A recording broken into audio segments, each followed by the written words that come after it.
Hi everyone, SEO Viewer here with another video.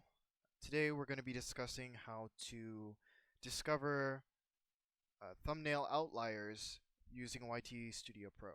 So the first thing we're going to do is we're going to scroll down to the thumbnail outlier tool and we'll enter in a search query. You can select your max results anywhere between 1 to 100. So I'm just going to set it to its max right now.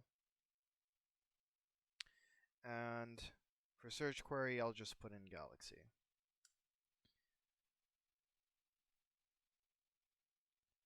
Now, if we take a look here, we have 100 videos that show the thumbnails along with shorts as well. That won't necessarily be as informative, but we get an outlier score, the estimated click-through rate, estimated watch time, views, publication date, likes, comments, and the engagement score. And if we go through here, since it's organized by outlier score, we can see what elements distinguish a top performing thumbnail from a lower performing one.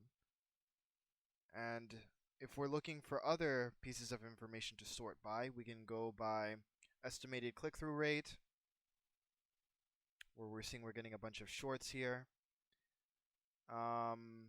We can sort by estimated watch time, view count, view to subscriber ratio, and then likes to views ratio.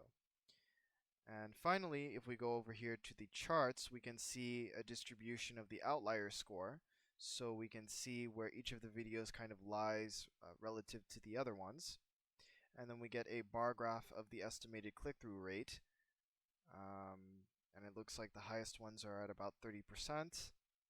And finally, we have a line graph showing watch time versus engagement for each of the videos, and a final statistical analysis showing the correlations between views, click-through rate, watch time, and outlier score, the like ratio, comment ratio, and the recency of the videos, and then the outlier formula components for views, comments, and title impact. So we can have an idea of how each of the other factors of the video stats kind of contribute to the success of the video as well.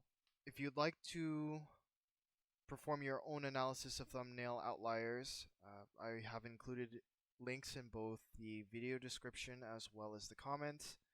Thanks for your time as always, and I hope that the information presented here is helpful to you guys.